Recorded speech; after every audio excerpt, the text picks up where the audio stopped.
से लोकतंत्र का, संविधान का गला घोटने का प्रयास मोदी सरकार कर रही है, जिस तरह से राहुल गांधी जी के ऊपर प्रतिशोध की कार्रवाई मोदी सरकार कर रही है, घर खाली करवाना करवा लीजिए, सदस्यता रद्द करवानी करवा दीजिए, पर सवाल तो आज भी वहीं खड़ा है कि 20,000 करोड़ अडानी की शेल कंपनियों में जो आया उसका असली मालिक कौन है। सवाल कांग्रेस के राष्ट्रीय प्रवक्ता प्रोफेसर गौरव वल्लभ ने बुधवार को वाराणसी में प्रेस वार्ता की। राहुल गांधी की संसद सदस्यता रद्द किए जाने और घर खाली करने के नोटिस को लेकर भाजपा सरकार पर जमकर हमला बोला।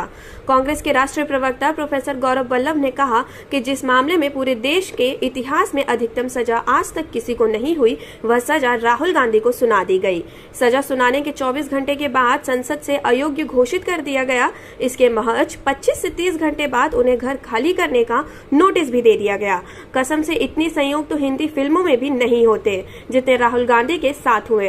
पत्रकार वार्ता में भाजपा पर हमला बोलते हुए गौरव वल्लभ ने कहा कि यह संयोग नहीं है, यह प्रयोग है। जो अडानी के रिश्ते से बारे में सवाल पूछेगा उसके साथ यही होगा। प्रधानमंत्री जहां जहां जाते हैं वहां वहां अडानी भी नजर आते हैं। इस पर राहुल गांधी ने सवाल पूछा तो पूरी सरकार असहज हो गई।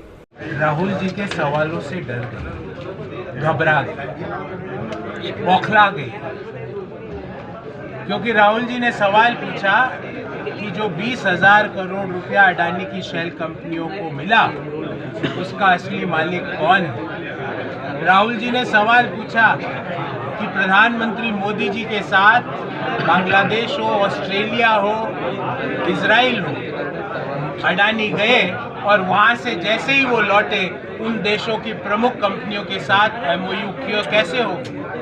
राहुल जी ने सवाल पूछा कि जब प्रधानमंत्री जी ऑस्ट्रेलिया गए तो स्टेट बैंक ने अडानी को ऑस्ट्रेलिया में माइंस खरीदने के लिए $1 बिलियन का लोन स्वीकृत कैसे कर दिया। ये रिश्ता क्या कहलाता है और ये रिश्ता क्यों महत्वपूर्ण है? क्योंकि यही सवाल राहुल गांधी जी ने पूछे। जब राहुल गांधी जी ने यही सवाल पूछे संसद की पटल पर खड़े होकर कि भाई सीलोन इलेक्ट्रिसिटी कॉरपोरेशन के जो चेयरमैन हैं उन्होंने ये कहा कि मोदी सरकार ने उनको बिजली के ठेके देने के लिए दबाव डाला कि वो ठेके अडानी की कंपनियों को जाए।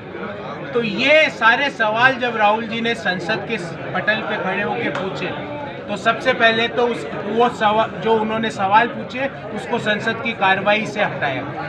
फिर भी बात नहीं बनी क्योंकि युवाओं के दिलों में वो सवाल अंकित हो गए।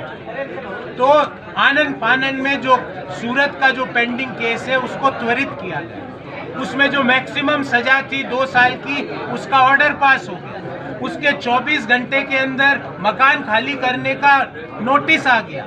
उसके 24 घंटे के अंदर संसद की सदस्यता रद्द हो गई। मोदी जी, काश आपने इतनी त्वरित कार्रवाई काशी की।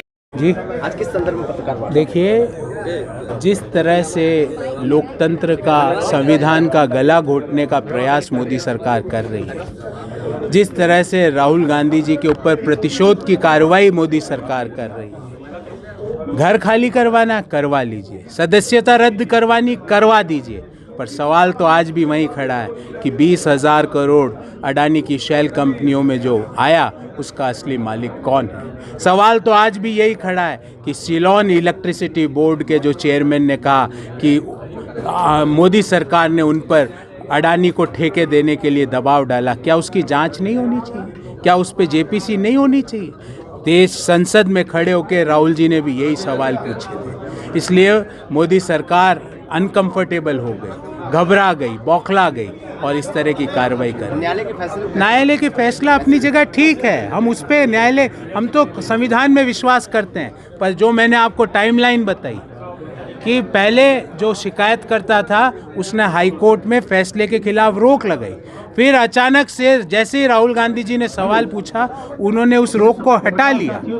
उसके बाद अचानक से निचले कोर्ट में कार्रवाई शुरू हो गई। कार्रवाई शुरू होने के 20-25 दिन में ऑर्डर पास हो गया। उसके 24 घंटे के अंदर मोदी जी ने राहुल गांधी जी को डिस्क्वालीफाई करा दिया। उसके 24 घंटे में मकान खाली करने का। इतने संयोग तो हिंदी फिल्मों में भी नहीं होते जितने संयोग